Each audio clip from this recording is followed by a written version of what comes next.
ಆತ್ಮೀಯ ವಿದ್ಯಾರ್ಥಿಗಳೇ, ದ್ವಿತೀಯ PUC ಸಮಾಜಶಾಸ್ತ್ರ ವಿಷಯದ ಆನ್ಲೈನ್ ಕ್ಲಾಸಿಗೆ ಸ್ವಾಗತ. ಕಳೆದ ಅವಧಿಯಲ್ಲಿ ನಾವು ಭಾರತದಲ್ಲಿ ಕುಟುಂಬ ವ್ಯವಸ್ಥೆಯ ಬಗ್ಗೆ ಚರ್ಚೆ ಮಾಡ್ತಾಯಿದ್ವಿ. ಅದರಲ್ಲಿ ಅವಿಭಕ್ತ ಕುಟುಂಬದ ಅರ್ಥ, ವ್ಯಾಖ್ಯಾನ, ಜೊತೆಗೆ ಅವಿಭಕ್ತ ಕುಟುಂಬದ ಗುಣಲಕ್ಷಣಗಳ ಬಗ್ಗೆ ಚರ್ಚೆ ಮಾಡ್ತಾಯಿದ್ವಿ. ಅವಿಭಕ್ತ ಕುಟುಂಬದ ಗುಣಲಕ್ಷಣಗಳಲ್ಲಿ ನಾವು ಮುಖ್ಯವಾಗಿ ಪೀಳಿಗೆಗಳ ಸಮಾವೇಶ, ಸಾಮಾನ್ಯ ಅಡಿಗೆ ಮನೆ, ವಾಸಸ್ಥಳ, ಜೊತೆಗೆ ಸಾಮಾನ್ಯ ಧಾರ್ಮಿಕ ಕ್ರಿಯಾವಿಧಿ, ಕರ್ತನಾಧಿಕಾರ, ಪೂರ್ವಯೋಜಿತ ವಿವಾಹಗಳು, ಅತಿಯಾದ ಸಂತತಿ, ಕುಟುಂಬದ ಸದಸ್ಯರ ಪರಸ್ಪರ ಹಕ್ಕುಗಳು ಮತ್ತು ಕರ್ತವ್ಯಗಳ ಅರಿವು, ಸ್ವಯಂ ಪರಿಪೂರ್ಣತೆ, ಹೀಗೆ ಕೆಲವೊಂದಿಷ್ಟು ಅಂಶಗಳನ್ನು ಕಳೆದ ಅವಧಿಯಲ್ಲಿ ನಾವು ಚರ್ಚೆ ಮಾಡಿದ್ವಿ. ಇವತ್ತು ಅದರ ಮುಂದುವರಿದ ಭಾಗವಾಗಿ ಅವಿಭಕ್ತ ಕುಟುಂಬದ ಪ್ರಕಾರಗಳನ್ನು ಚರ್ಚೆ ಮಾಡೋಣ. ಅವಿಭಕ್ತ ಕುಟುಂಬದಲ್ಲಿ ಮುಖ್ಯವಾಗಿ ಎರಡು ರೀತಿಯ ಒಂದು ಪ್ರಕಾರಗಳನ್ನು ನಾವು ಗಮನಿಸ್ತೀವಿ. ಅದರಲ್ಲಿ ಪಿತೃವಂಶೀಯ ಅವಿಭಕ್ತ ಕುಟುಂಬ ಮತ್ತು ಮಾತೃಮೂಲ ಅವಿಭಕ್ತ ಕುಟುಂಬ ಅಂತೇಳಿ ನಾವು ನೋಡಬಹುದು. ಇಲ್ಲಿ ನಿಮ್ಮ ಸಿಲೆಬಸ್ಗೆ ಇರ್ತಕ್ಕಂಥದ್ದು ಅವಿಭಕ್ತ ಕುಟುಂಬದ ಪ್ರಕಾರಗಳಲ್ಲಿ ಆರಂಭದಲ್ಲಿ ಪಿತೃವಂಶೀಯ ಅವಿಭಕ್ತ ಕುಟುಂಬ ಅಂತಕ್ಕಂಥ ಒಂದು ಕುಟುಂಬದ ಬಗ್ಗೆ ನಾವಿಲ್ಲಿ ಚರ್ಚೆ ಮಾಡೋಣ. ಇದನ್ನು ಇಲಮ್ ಅಂತೇಳಿ ನಾವು ಕೂಡ ನೋಡ್ಬೋದು. ಈ ಇಲಮ್ ಏನಿದು ಅಂತಕ್ಕಂಥದ್ದನ್ನು ಗಮನಿಸಿದರೆ, ಪಿತೃವಂಶೀಯ ಅವಿಭಕ್ತ ಕುಟುಂಬ ಪುರುಷ ಪ್ರಧಾನವಾಗಿರ್ತದೆ. ಅಂದರೆ ಯಾವ ಮನೆಯಲ್ಲಿ ತಂದೆ ಯಜಮಾನಿಕೆ ಇರುತ್ತದೆಯೋ ಅಥವಾ ಕುಟುಂಬದ ಹಿರಿಯ ಮಗ ಕುಟುಂಬದ ಎಲ್ಲ ಹೊಣೆಗಾರಿಕೆಗಳನ್ನು ಹೊತ್ತಿರ್ತಾನೋ ಅದನ್ನು ನಾವು ಪಿತೃವಂಶೀಯನ ಕುಟುಂಬ ಅಂತೇಳಿ ಕರಿಬೋದು. ಇಲ್ಲಿ ಕೇರಳದ ನಂಬೂದ್ರಿ ಅಂತಕ್ಕಂಥದ್ದು, ಛೋಟಾ ನಾಗಪುರದ ಮುಂಡಾರು, ಆಸಾಂನ ಹಂಗಾಮಿ ನಾಗರು ಮುಂತಾದವರು ನಂಬೂದ್ರಿ ಅವಿಭಕ್ತ ಕುಟುಂಬ ವಾಸಸ್ಥಳವನ್ನು ಇಲಮ್ ಎಂದು ಕರೆದರು. ಅಂದರೆ ಇಲಮ್ ಅಂತಕ್ಕಂಥ ಈ ಒಂದು ಕುಟುಂಬ ಪದ್ಧತಿ ಅಥವಾ ಈ ಒಂದು ಅವಿಭಕ್ತ ಕುಟುಂಬವನ್ನು ನಾವು ಮುಖ್ಯವಾಗಿ ಇಲ್ಲಿ ನೋಡ್ತೀವಿ. ಕೇರಳದ ನಂಬೂದ್ರಿಯಲ್ಲಿ, ಛೋಟಾ ನಾಗಪುರದ ಮುಂಡಾರು, ಆಸಾಂನ ಹಂಗಾಮಿ ನಾಗರು ಮುಂತಾದವರಲ್ಲಿ ಈ ಒಂದು ಇಲಮ್ ಅಂತಕ್ಕಂಥ ಕುಟುಂಬವನ್ನು ನಾವು ನೋಡ್ತೀವಿ. ಇಲ್ಲಿ ಮುಖ್ಯವಾಗಿ ನಾವು ಗಮನಿಸಬೇಕಾಗಿರ್ತಕ್ಕಂಥ ಒಂದು ಅಂಶ ಏನಂದರೆ, ಅದು ಇಲಮ್ ಅಂದರೆ ಏನು ಅಂತಕ್ಕಂಥ ಒಂದು ಪ್ರಶ್ನೆ ಬರ್ತದೆ. ಅವನು ಇಷ್ಟು ಬರೀರಿ, ನಂಬೂದ್ರಿ ಅವಿಭಕ್ತ ಕುಟುಂಬದ ವಾಸಸ್ಥಳ, ಅದನ್ನು ಇಲಮ್ ಅಂತೇಳಿ ಕರೀತಾರೆ. ಇಲ್ಲಿ ನಂಬೂದ್ರಿ ಪಿತೃವಂಶೀಯ ಕುಟುಂಬ. ಅಂದರೆ ಆ ನಂಬೂದ್ರಿಯ ಒಂದು ಬುಡಕಟ್ಟಿನಲ್ಲಿ ಪಿತೃವಂಶೀಯ ಕುಟುಂಬ ನಾವು ನೋಡ್ತೀವಿ. ಅದನ್ನು ಇಲಮ್ ಅಂತೇಳಿ ಕರೀತಾರೆ ಆ ವಾಸಸ್ಥಳವನ್ನು. ಇಲ್ಲಿ ಇಲಮ್ನ ಎಲ್ಲ ಸದಸ್ಯರು ತಂದೆಯ ವಂಶಾವಳಿಯಿಂದ ಗುರುತಿಸಿಕೊಳ್ತಾರೆ. ಅದರಲ್ಲಿರ್ತಕ್ಕಂಥ ನಂಬೂದ್ರಿ ಬ್ರಾಹ್ಮಣರು ಭೂಮಾಲೀಕರಾಗಿದ್ದು ವಿಸ್ತಾರವಾದ ಭೂಮಿಯ ಒಡೆತನ ಹಕ್ಕನ್ನು ಹೊಂದಿದ್ದರು ಅಂತಕ್ಕಂಥದ್ದನ್ನು ನಾವು ನೋಡ್ತೀವಿ. ಅಂದರೆ ಭೂಮಿ ಯಾವುದೇ ಕಾರಣಕ್ಕೂ ವಿಭಜನೆ ಆಗಲು ಮತ್ತು ಭೂಮಿಯ ವಿಘಟನೆಯನ್ನು ಸದಸ್ಯರ ಸಂಪೋಷಣೆ ನಿಯಮದಂತೆ ನಿರ್ಬಂಧನೆ ಹೇರಲಾಗ್ತಾಯಿತ್ತು ಆರಂಭದಲ್ಲಿ. ಈ ನಂಬೂದ್ರಿ ವಾಸಸ್ಥಳ ಸ್ಥಾನವನ್ನು ಇಲಮ್ ಎಂದು ಕರೆಯಲಾಯಿತು. ಇಂಥ ಇಲಮ್ಗಳಲ್ಲಿ ಪುರುಷ, ಆತನ ಪತ್ನಿ ಅಥವಾ ಪತ್ನಿಗಳು, ಹಾಗೆ ಮಕ್ಕಳು, ಹಿರಿಯ ಸಹೋದರರು, ಅವಿವಾಹಿತ ಸಹೋದರಿಯರು ಮುಂತಾದವರನ್ನು ಅದು ಒಳಗೊಂಡಿತು. ಕೆಲವೊಮ್ಮೆ ಪುರುಷನ ವೃದ್ಧ ತಂದೆ ತಾಯಿಗಳು ಮತ್ತು ಹಿರಿಯ ಮಗನ ಮಕ್ಕಳು ಒಟ್ಟುಗೂಡ್ತಿದ್ರು. ಅಂದರೆ ಪುರುಷ ಆ ಮನೆಯ ಮುಖ್ಯಸ್ಥನಾಗಿರ್ತಕ್ಕಂಥವನ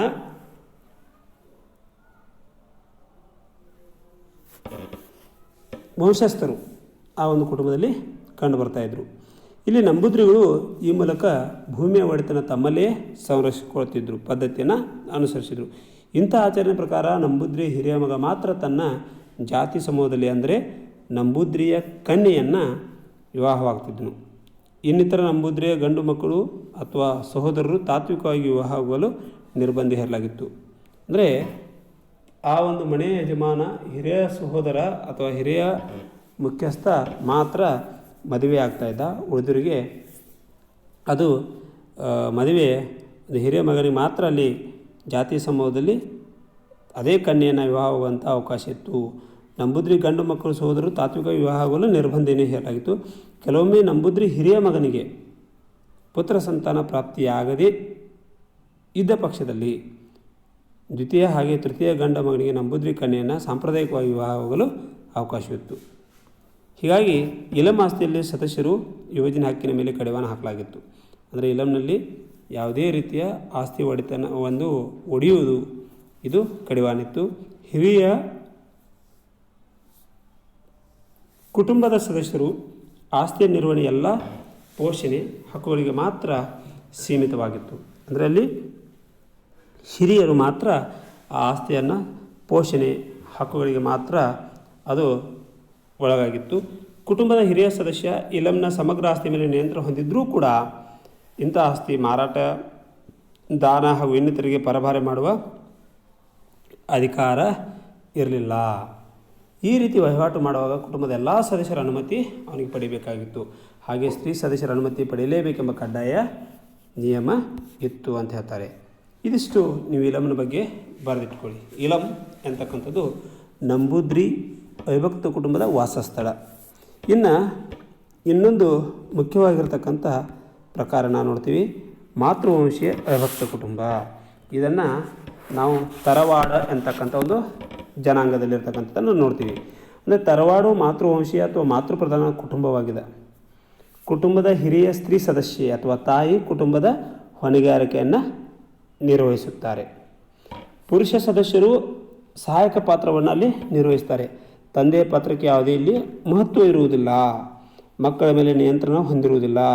ಪುತ್ರ ಸಂತಾನ ಅಥವಾ ಗಂಡು ಮಕ್ಕಳ ಆರೈಕೆ ಮತ್ತು ಶಿಸ್ತು ಜೀವನ ರೂಢಿಸುವಲ್ಲಿ ತಾಯಿ ಸೋದರನ ಪ್ರಮುಖ ಪಾತ್ರ ನಿರ್ವಹಿಸುತ್ತಾರೆ. ಅಂದರೆ ಇಲ್ಲಿ ತಾಯಿಯ ರಕ್ತ ಸಂಬಂಧಿಕರು ಆ ಕುಟುಂಬದಲ್ಲಿರೋದನ್ನು ನಾವು ನೋಡ್ತೀವಿ. ಆಮೇಲೆ ಮನೆಯ ಯಜಮಾನಿಕೆ ಕುಟುಂಬದ ಹಿರಿಯ ಸ್ತ್ರೀ ಅಥವಾ ತಾಯಿ ವಹಿಸಿರ್ತಾಳೆ. ಇಲ್ಲಿ ತಂದೆಗೆ ಅಷ್ಟೊಂದು ಹೇಳ್ಕೊಳ್ಳುವಂಥ ಒಂದು ಜವಾಬ್ದಾರಿ ಪಾತ್ರಕ್ಕೆ ಯಾವುದೇ ಮಹತ್ವ ಇರುವುದಿಲ್ಲ ಅಂತ ಹೇಳ್ತಾರೆ. ಮಕ್ಕಳ ಲಾಲನೆ ಪಾಲನೆ ಆರೈಕೆ ಮಾಡೋದು, ಶಿಸ್ತನ್ನು ರೂಢಿಸಿಕೊಳ್ಳೋದು ತಾಯಿಯ ಸಹೋದರ ನೋಡ್ಕೊಳ್ತಾನೆ. ತರವಾಡು ಕೌಟುಂಬಿಕ ಸಂಸ್ಥೆಯಲ್ಲಿ ಮನೆತನ ಮತ್ತು ಆಸ್ತಿ ಒಡೆತನ, ವಿಶೇಷವಾಗಿ ಭೂಮಿಯ ಸಾಗುವಳಿ ವ್ಯವಸ್ಥೆ ಬಗ್ಗೆ ಕಾಳಜಿ ನೀಡಲಾಗಿದೆ. ಅಂದರೆ ಮನೆತನದ ಆಸ್ತಿ ಮತ್ತು ಒಡೆತನದಲ್ಲಿ ಭೂಮಿಯ ಸಾಗುವಳಿಗೆ ಹೆಚ್ಚಿನ ಮಹತ್ವವನ್ನು ಕೊಡಲಾಗಿದೆ. ಮನೆತನ ಮತ್ತು ಕುಟುಂಬ ನಿರ್ವಹಣೆಯನ್ನು ತರವಾಡು ಅವಿಭಜಿತ ಆಸ್ತಿಯ ಆದಾಯದಿಂದ ನಿಭಾಯಿಸ್ತಾರೆ. ಅಂದರೆ ಮನೆತನದ ನಿರ್ವಹಣೆಯನ್ನು ಅವರಲ್ಲಿರ್ತಕ್ಕಂಥ ಆಸ್ತಿ ಮೇಲೆ ಅವರು ನಿಭಾಯಿಸ್ತಾರೆ. ತಾಯಿ, ಆ ಮನೆಯಲ್ಲಿ ಯಾರು ಇರ್ತಾರೆ ನೋಡಿ, ತಾಯಿ, ಚಿಕ್ಕಮ್ಮ, ವೃದ್ಧೆ, ಅಜ್ಜಿ ತರವಾಡಿನ ಆಂತರಿಕ ಕಾರ್ಯಚಟುವಟಿಕೆ ಮೇಲ್ವಿಚಾರಣೆ ಮಾಡ್ತಾರೆ. ಆದರೂ ಪುರುಷರ ಸಹಾಯ ಅಗತ್ಯವಾದ ಕಾರಣದಿಂದ ತಾಯಿಯ ಸಹೋದರರ ಸಹಾಯಕನಾದ ಪಾತ್ರ ನೀಡುತ್ತಾರೆ. ಅಂದರೆ ಕುಟುಂಬದಲ್ಲಿ ತಾಯಿಗೆ ಒಂದು ಪುರುಷನ ಸಹಾಯ ಅವಶ್ಯಕತೆ ಇರುವುದರಿಂದ ಅಲ್ಲಿ ತಾಯಿಯ ಸಹೋದರ ಅಂದರೆ ಆ ಮನೆಯ ಯಜಮಾನತೆ ಸಹೋದರ ಅಲ್ಲಿ ಪ್ರಮುಖ ಪಾತ್ರ ವಹಿಸುತ್ತಾನೆ. ತಾಯಿಯ ಸಹೋದರ ಕುಟುಂಬದ ಹೊಣೆಗಾರಿಕೆ ಜವಾಬ್ದಾರಿ ಹೊಂದಿರುವುದರಿಂದ ಅಂಥ ವ್ಯಕ್ತಿಯನ್ನು ಕರ್ಣವನ್ ಅಂತ ಕರೀತಾರೆ. ಕರ್ಣವನ್ ಅಂದರೆ ಯಾರು ಅಂತ ಕೇಳ್ತಾ ನಿಮಗೆ ಒಂದು ಪ್ರಶ್ನೆ ಬರ್ಬೋದು. ಕರ್ಣವನ್ ಅಂದರೆ ತಾಯಿ ಅವಿಭಕ್ತ ಮಾತೃವಂಶೀಯ ಅವಿಭಕ್ತ ಕುಟುಂಬದ ತಾಯಿಯ ಸಹೋದರ, ಅವನನ್ನು ಕರ್ಣವನ ಅಂತ ಕರೀತಾರೆ. ಈ ಕರ್ಣವನ ಒಂದು ನಾಯರ್ ತರವಾಡು ಮಾತೃವಂಶೀಯ ಕುಟುಂಬದ ಹೊಣೆಗಾರಿಕೆಯನ್ನು ಅವನು ನಿಭಾಯಿಸುತ್ತಾ ಪ್ರಮುಖ ಪಾತ್ರವನ್ನು ನಿರ್ವಹಿಸ್ತಾನೆ. ಈತನು ನಿರಂಕುಶಪ್ರಭವಾಗಿ ಕಾರ್ಯ ನಿರ್ವಹಿಸ್ತಾನೆ. ಅಂದರೆ ತಾಯಿಯ ಜವಾಬ್ದಾರಿಗಳನ್ನ ಇವನು ಆ ಒಂದು ಅವಿಭಕ್ತ ಕುಟುಂಬದಲ್ಲಿ ನಿರ್ವಹಿಸ್ತಿರ್ತಾನೆ. ಅವನು ನಿರಂಕುಶವಾಗಿರ್ತಾನೆ. ಆಮೇಲೆ ನಾಯರ್ನ ಸ್ತ್ರೀ ಅಥವಾ ಪುರುಷ ಸದಸ್ಯರ ಜೀವನದ ಸಂರಕ್ಷಣೆಗಾಗಿ ತರವಾಡವನ್ನು ಅವಲಂಬಿಸಿರ್ತಾರೆ. ಇನ್ನು ಕರ್ಣವನ ಮರಣ ಹೊಂದಿದ ನಂತರ ಅವನ ಅಧಿಕಾರ ಮುಂದಿನ ತಾಯಿಯ ಸೋದರನಿಗೆ ಹಸ್ತಾಂತರ ಮಾಡಲಾಗ್ತದೆ.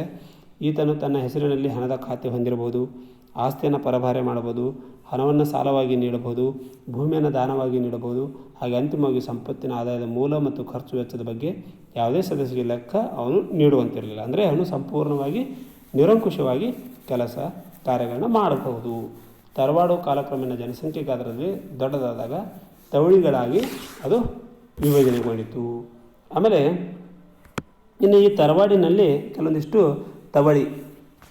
ತರವಾಡಿನಲ್ಲಿ ವಿಭಜನೆಗೊಂಡ ಭಾಗವಾಗಿದ್ದು, ತರವಾಡು ಅಂತಕ್ಕಂಥ ಅವಿಭಕ್ತ ಕುಟುಂಬದಲ್ಲಿ ಅದೊಂದು ವಿಭಜನೆಯಾಗಿರ್ತಕ್ಕಂಥ ಭಾಗ. ಇಲ್ಲಿ ಒಬ್ಬ ಸ್ತ್ರೀ ಸದಸ್ಯೆ, ಆಕೆಯ ಮಕ್ಕಳು ಹಾಗೂ ಇನ್ನಿತರ ಮಾತೃವಂಶಿ ಮೂಲ ಸದಸ್ಯರನ್ನ ಅದು ಒಳಗೊಂಡ ರಕ್ತ ಸಂಬಂಧಗಳ ಸಂಕಲನ. ತವಳಿ ಅಂತಕ್ಕಂಥದ್ದು ಆ ತರವಾಡಿನ ಅವಿಭಕ್ತ ಕುಟುಂಬ, ಮಾತೃವಂಶೀಯ ಅವಿಭಕ್ತ ಕುಟುಂಬದ ಒಂದು ಪಾರ್ಟ್ ಅದು. ಆ ತವಳಿಯಲ್ಲಿ ಹೆಚ್ಚಿಗೆ ನಾವು ನೋಡ್ತಕ್ಕಂಥದ್ದು ವಿಭಜನೆ. ಅಲ್ಲಿ ಆಕೆ ಒಬ್ಬ ಸ್ತ್ರೀ ಸದಸ್ಯೆ, ಆಕೆಯ ಮಕ್ಕಳು ಹಾಗೂ ಇನ್ನಿತರ ಮಾತೃವಂಶೀಯ ಮೂಲ ಸದಸ್ಯರನ್ನದು ಒಳಗೊಂಡಿರ್ತದೆ. ಆಮೇಲೆ ತರವಾಡಿನಲ್ಲಿ ಪರಿವರ್ತನೆಗಳಾಗ್ತಾ ಬಂದಿವೆ ಇತ್ತೀಚಿನ ದಿನಗಳಲ್ಲಿ. ಇಲ್ಲಿ ಮುಖ್ಯವಾಗಿ ನಾವು ನೋಡ್ತಕ್ಕಂಥದ್ದು ಇತ್ತೀಚಿನ ದಿನಗಳಲ್ಲಿ ಕೆಲವೊಂದಿಷ್ಟು ಪರಿವರ್ತನೆ ಸಂಭವಿಸಿದವು. ಅಂದರೆ ಅವು ಯಾವ್ಯಾವು ಅಂದರೆ, ಒಂದು ಇತ್ತೀಚಿನ ದಿನಗಳಲ್ಲಿ ತರವಾಡಿನ ಆಸ್ತಿಗಳು ಕುಟುಂಬದ ಸದಸ್ಯರಲ್ಲಿ ವಿಭಜನೆ ಆಗ್ತಾಯಿದೆ. ಕರ್ಣವನ್ ಇಂದಿಗೆ ನಿರಂಕುಶ ಪ್ರಭುವಾಗಿ ಪಾತ್ರ ನಿರ್ವಹಿಸಲು ಸಾಧ್ಯವಾಗ್ತಾ ಇಲ್ಲ. ಆಮೇಲೆ ತರವಾಡಿನ ಸದಸ್ಯರು ಕುಟುಂಬದ ಹೊರಗೆ ಜೀವಿಸುತ್ತಿದ್ದರೂ ತಮ್ಮ ಕುಟುಂಬದ ಆಸ್ತಿಯಲ್ಲಿ ಜೀವನೋಪಾಯಕ್ಕೆ ಧನ ಸಹಾಯ ಪಡೆಯಲು ಅರ್ಹತೆ ಹೊಂದಿರ್ತಾರೆ. ಅಂದರೆ ಆ ಕುಟುಂಬದ ಹೊರಗಡೆ ಅವರು ಜೀವಿಸಿದರೂ ಕೂಡ ಆ ಕುಟುಂಬದ ಆಸ್ತಿಯನ್ನು ಅವರು ಅನುಭವಿಸಬಹುದು. ನಾಯರ್ ವಿವಾಹ ಹೆಚ್ಚು ಶಾಶ್ವತ ಸ್ವರೂಪ ಪಡೆದುಕೊಂಡಿದೆ ಹಾಗೂ ಪತಿ ಪತ್ನಿಯೊಂದಿಗೆ ಅನ್ಯೋನ್ಯ ಸಂಬಂಧವನ್ನು ಮಹತ್ವ ಕಲ್ಪಿಸಲಾಗಿದೆ. ಇಲ್ಲಿ ವಿವಾಹಕ್ಕೆ ಹೆಚ್ಚಿನ ಮಹತ್ವ ಕೊಟ್ಟು ಅವರಲ್ಲಿ ಪತಿ ಪತ್ನಿಯರ ಅನ್ಯೋನ್ಯತೆಗೆ ಹೆಚ್ಚಿನ ಮಹತ್ವ ಕೊಡಲಾಗಿದೆ. ಇವತ್ತು ತರವಾಡಿನ ಸದಸ್ಯರ ಸಂಪಾದನೆ ಈ ಹಿಂದೆ ಕುಟುಂಬದ ಆಸ್ತಿಯೊಂದಿಗೆ ಸೇರ್ಪಡೆಯಾಗ್ತಿತ್ತು. ಆದರೆ ವಿಧವೆಯರು ಹಾಗೂ ಆಕೆಯ ಮಕ್ಕಳಿಗೆ ಆಸ್ತಿಯಲ್ಲಿ ಭಾಗವಿರಲಿಲ್ಲ. ಆದರೆ ಇತ್ತೀಚಿನ ಶಾಸನದ ಪ್ರಭಾವದಿಂದಾಗಿ ವಿಧವೆಯರಿಗೂ ಮತ್ತು ಮಕ್ಕಳಿಗೂ ಕೂಡ ತರವಾಡಿನ ಆಸ್ತಿಯಲ್ಲಿ ಪಾಲು ಸಿಗಲಿಕ್ಕೆ ಆರಂಭಿಸಿದೆ. ಇದಿಷ್ಟು ನೀವು ಆ ಒಂದು ಅವಿಭಕ್ತ ಕುಟುಂಬ ಮಾತೃವಂಶೆಯಲ್ಲಿ ತರವಾಡ ಬಗ್ಗೆ ನೀವು ನೆನ್ಪಿಟ್ಕೊಳ್ಳಿ. ಇದರಲ್ಲಿ ಕರ್ಣವನ್ನ ಅಂತಕ್ಕಂಥದ್ದು ಮತ್ತು ತವಳಿ ಅಂತಕ್ಕಂಥ ಶಬ್ದಗಳನ್ನು ನೀವು ಹೆಚ್ಚಿಗೆ ನೆನ್ಪಿಟ್ಕೊಳ್ಳಿ. ಇನ್ನು ಮುಂದೆ ಇನ್ನೊಂದು ಕುಟುಂಬ ಬರ್ತದೆ, ಅದು ನಾಗಾ ಮೂಲತಃ ನಾಗವಂಶೀಯ ಬಂಟರು ಅಳಿಯ ಸಂತತಿ ಅಂತಕ್ಕಂಥದ್ದು. ಇಲ್ಲಿ ಬಂಟರು ಮುಖ್ಯವಾಗಿ ಮೂಲಭೂತವಾಗಿ ತುಳು ಭಾಷೆ ಮಾತನಾಡ್ತಕ್ಕಂಥ ಸಮಯ ಇದು. ಇವರಲ್ಲಿ ಕೂಡ ಮಾತೃ ಪ್ರಧಾನವಾದ ಹಿಂದೂ ಅವಿಭಕ್ತ ಕುಟುಂಬ ಇದೆ. ಕರ್ನಾಟಕ ಮತ್ತು ಕೇರಳದ ಕಾಸರಗೋಡಿನಲ್ಲಿ ಇವರು ಹೆಚ್ಚಿಗೆ ವಾಸವಾಗಿರೋದನ್ನು ನಾವು ನೋಡ್ತೀವಿ. ಈ ಕಾಸರಗೋಡಿನಿಂದ ಮಂಗಳೂರಿನವರೆಗೂ ತುಳುನಾಡು ಎಂದು ಇವತ್ತಿಗೂ ಕೂಡ ಕರೀತಾರೆ. ಕಾಸರಗೋಡಿನಿಂದ ಒಂದು ಕರ್ನಾಟಕದ ಕೇರಳದ ಕಾಸರಗೋಡು ಪ್ರದೇಶದಿಂದ ಮಂಗಳೂರಿನವರೆಗೆ ಇಲ್ಲಿ ನಾವು ಮುಖ್ಯವಾಗಿ ತುಳುನಾಡು ಎಂದೇ ಗುರುತಿಸಲಾಗಿತ್ತು. ಈ ನಾಗಾವಂಶೀಯ ಕ್ಷತ್ರಿಯ ಪರಂಪರೆಯೊಂದಿಗೆ ಗುರುತಿಸ್ಕೊಳ್ತಾರೆ. ಈ ಬಂಟರು ನಾಡವ ಎಂಬ ನಾಮಾಂಕಿತದಿಂದ ಗುರುತಿಸಿಕೊಳ್ತಾರೆ. ತುಳು ಭಾಷೆಯಲ್ಲಿ ನಾಡವ ಎಂದರೆ ಭೂಮಿಯ ಒಡೆಯ ಅಥವಾ ಭೂಮಾಲೀಕತ್ವದ ಅರ್ಥವನ್ನು ಸೂಚಿಸುತ್ತದೆ. ಬಂಟರು 100ಕ್ಕೂ ಅಧಿಕ ಉಪನಾಮಾಂಕಿತ ಹೊಂದಿದ್ದಾರೆ. ಅದರಲ್ಲಿ ಸಾಮಾನ್ಯ ಉಪನಾಮಾಂಕಿತ ಅಂದರೆ ಶೆಟ್ಟಿ, ಅರೈ, ಹೆಗಡೆ. ಇಲ್ಲಿ ಮಾತೃವಂಶೀಯ ಕುಟುಂಬವಾದ್ದರಿಂದ ನಾಗಾವಂಶೀಯ ಕನ್ಯೆಯರು ವಿವಾಹವಾದ ನಂತರ ಗಂಡನ ಮನೆಗೆ ಹೋಗುವುದಿಲ್ಲ. ಅದರ ಬದಲಾಗಿ ಗಂಡನೇ ಹೆಂಡತಿಯ ಮನೆಗೆ ಬಂದು ನೆಲೆಸ್ತಾನೆ. ಇಂಥ ವಿಧಿ ವಿಧಾನವನ್ನು ಅಳಿಯ ಸಂತತಿ ಅಥವಾ ಮುಖ್ಯವಾಗಿ ನಾವು ಅದನ್ನು ಅಳಿಯ ಸಂತತಿ ಅಥವಾ ಅಳಿಯನ ವಂಶ ಪರಂಪರೆ ಎಂದೇ ಕರೆಯಲಾಗಿರ್ತಕ್ಕಂಥ ಕುಟುಂಬ ಅಂತೈತೆ. ಆದ್ದರಿಂದ ಇಂತಹ ಪ್ರವೃತ್ತಿಯನ್ನು ಅಳಿಯ ಸಂತತಿ ವಾಸಸ್ಥಳ ಎಂದು ಕೂಡ ನಾವು ಕರಿತೀವಿ. ಇನ್ನು ಇನ್ನೊಂದು ಬರೋದು ಒಕ್ಕ ಕೊಡುವರ ಪಿತೃಪ್ರಧಾನ ಅವಿಭಕ್ತ ಕುಟುಂಬ. ಇಲ್ಲಿ ಒಕ್ಕ ಕೊಡುವರ ಪಿತೃವಂಶಿ ಅಥವಾ ಪಿತೃಪ್ರಧಾನ ಕುಟುಂಬ ಅವಿಭಕ್ತ ಕುಟುಂಬದಲ್ಲಿ ಒಂದು ಉದಾಹರಣೆ. ಜನನ ಮೂಲಕವೇ ಸದಸ್ಯತ್ವದಲ್ಲಿ ಪಡೆದುಕೊಳ್ಳುವರು. ಪ್ರತಿಯೊಬ್ಬ ಸದಸ್ಯರು ತಮ್ಮ ಒಕ್ಕದೊಂದಿಗೆ ಗುರುತಿಸಿಕೊಳ್ಳಲು ಬಯಸ್ತಾರೆ. ಈ ಮುಖ್ಯವಾಗಿ ವ್ಯಕ್ತಿಯ ಒಕ್ಕದೊಂದಿಗೆ ಇರುವ ಒಡನಾಟ ಮರಣದವರೆಗೂ ಮುಂದುವರಿತದೆ. ವ್ಯಕ್ತಿಯ ಸಾವಿನ ನಂತರವೂ ಕುಟುಂಬದೊಂದಿಗೆ ನಿಕಟವಾದ ಸಂಬಂಧ ಅಲ್ಲಿ ಅವನ ವಂಶಸ್ಥರು ಮುಂದುವರಿಸ್ತಾರೆ. ಈ ನಂಬಿಕೆ ಸಾವಿನ ನಂತರವೂ ಕೂಡ ವ್ಯಕ್ತಿಯ ದೇಹವು ಒಂದು ಕಾರಣಾಭಾವವಾಗಿ ಅಸ್ತಿತ್ವ ಹೊಂದುತ್ತಾ ಕುಟುಂಬದ ಸದಸ್ಯರಿಗೆ ಸಂರಕ್ಷಣೆ ನೀಡುತ್ತದೆ ಎಂಬ ಮನೋಭಾವನೆ ಅಲ್ಲಿ ಸಾಮಾನ್ಯವಾಗಿದೆ. ಸಾಮಾನ್ಯವಾಗಿ ಒಕ್ಕ ಒಂದು ಪ್ರಮುಖ ಸಮೂಹದ ಭಾಗ. ಕೊಡುವರಲ್ಲಿ ಪುರುಷರು ಒಕ್ಕ ಕುಟುಂಬದೊಂದಿಗೆ ಗುರುತಿಸಿಕೊಳ್ಳುವ ಪ್ರವೃತ್ತಿ ಹೆಚ್ಚಾಗಿದೆ. ಆದರೆ ಸ್ತ್ರೀ ವೃದ್ಧೆ ಹೊರತು ಮಿಕ್ಕುಳಿದ ಸ್ತ್ರೀ ಸದಸ್ಯರು ಕುಟುಂಬದೊಂದಿಗೆ ಗುರುತಿಸಿಕೊಳ್ಳಲು ಪ್ರವೃತ್ತಿ ಕಡಿಮೆ ಆಗುತ್ತದೆ. ಸ್ತ್ರೀಯರು ವಿವಾಹದ ನಂತರ ತಮ್ಮ ಮನೆಯನ್ನು ಬಿಟ್ಟು ಗಂಡನ ಮನೆಗೆ ಪ್ರವೇಶಿಸುತ್ತಾಳೆ. ಕಾಲಕ್ರಮೇಣ ಮಕ್ಕಳು ಹೆಚ್ಚಾದಂತೆ ಮತ್ತೊಂದು ಒಕ್ಕ ಕುಟುಂಬದಾಗೆ ರೂಪುಗೊಳ್ಳುತ್ತದೆ.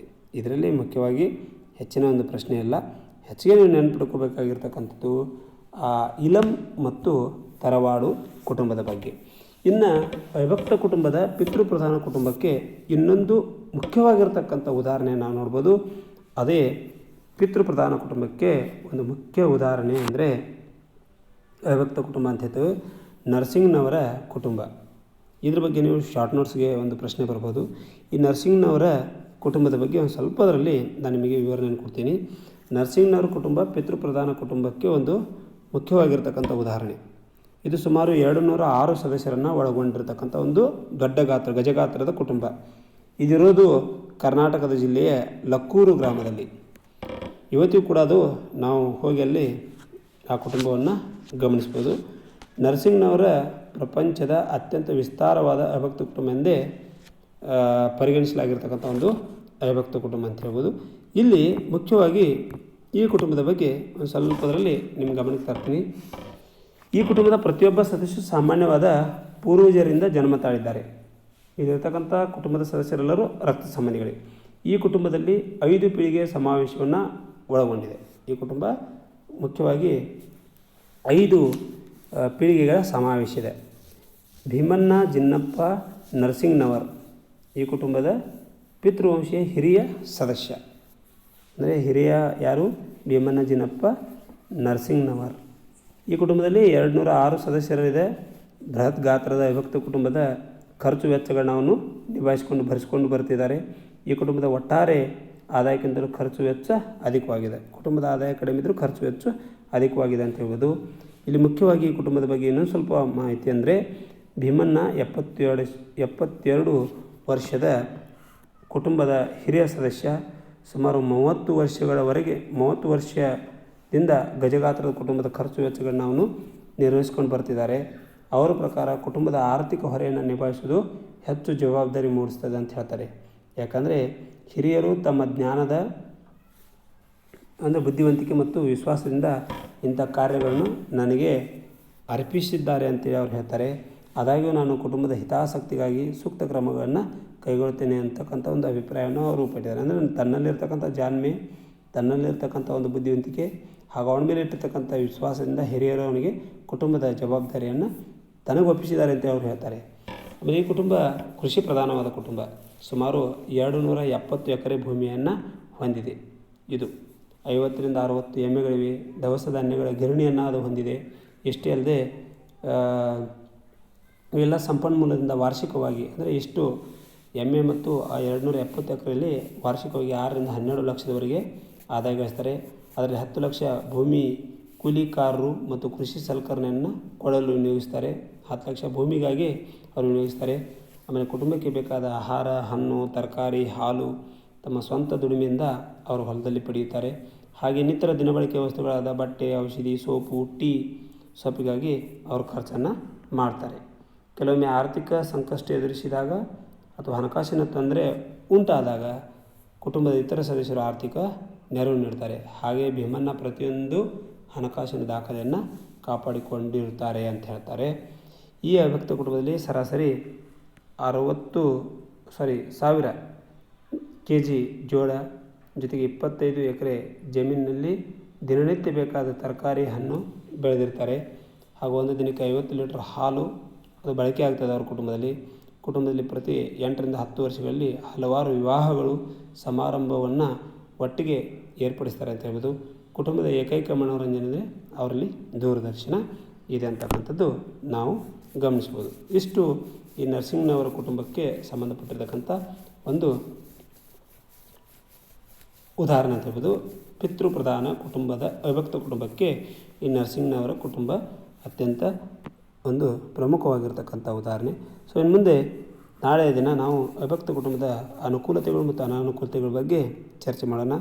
ಇಷ್ಟು ಅವಿಭಕ್ತ ಕುಟುಂಬದ ಪ್ರಕಾರಗಳಲ್ಲಿ ಈಲಂ, ತರವಾಡು ಜೊತೆಗೆ ಇನ್ನೊಂದು ಮುಖ್ಯವಾಗಿರ್ತಕ್ಕಂಥ ನಾಗಾಮೂಲದ ಅಳಿಯ ಸಂತತಿ ಹಾಗೂ ಪಿತೃಪ್ರಧಾನಕ್ಕೆ ಇನ್ನೊಂದು ಅತ್ಯಂತ ಪ್ರಮುಖವಾಗಿರ್ತಕ್ಕಂಥ ಉದಾಹರಣೆ ನರಸಿಂಗ್ನವರ ಕುಟುಂಬದ ಬಗ್ಗೆ ನಾವು ಸಂಕ್ಷಿಪ್ತವಾಗಿ ಚರ್ಚೆ ಮಾಡಿದ್ವಿ. ಮುಂದಿನ ದಿನ ನಾವು ಅವಿಭಕ್ತ ಕುಟುಂಬದ ಅನುಕೂಲತೆಗಳು ಮತ್ತು ಅನಾನುಕೂಲತೆ ಬಗ್ಗೆ ಚರ್ಚೆ ಮಾಡೋಣ. ಧನ್ಯವಾದಗಳು.